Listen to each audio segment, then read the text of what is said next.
So in Avengers Infinity War, the goal of Thanos was of course to get all the Infinity Stones, put them in the gauntlet, and reshape the universe, wipe out half of the population on every planet. By the end of the movie, he succeeds.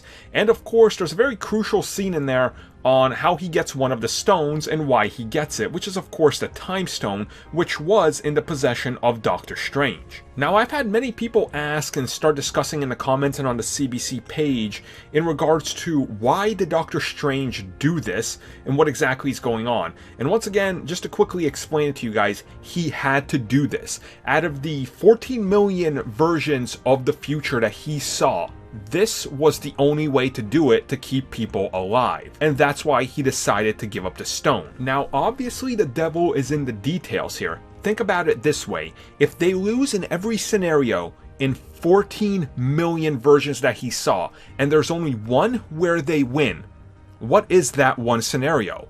The one scenario is to give up the Time Stone and to lose. Because to win, they have to lose. If they kept fighting for it, if they kept trying to win without giving it up, they would all be destroyed and defeated by Thanos.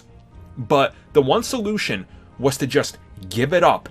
And when he sees that, he realizes he has to give up the stone to Thanos. Even if it means half of them are going to die, at least half of them are still surviving and able to carry on and hopefully win.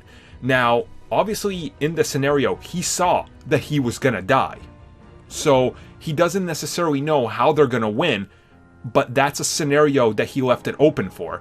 If out of 14 million scenarios, one of them guarantees the survival of a lot of people that could potentially defeat him down the road, then why not take that risk? So that's the key. The key to Avengers 4 and the Avengers beating Thanos was them getting defeated.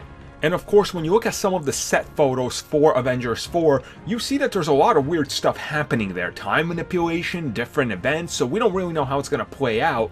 But at its core, Doctor Strange had to give up everything he had and everybody else. And he even says it earlier in the movie, you know, when it comes down to it, I'm willing to sacrifice people. So he's willing to do what needs to be done, including sacrificing himself, which means he's finally overcome being that selfish, egotistic a-hole that he was in Doctor Strange. So it brings the character fully around, and he realizes what must be done to protect the Time Stone. To protect it, he must give up everything.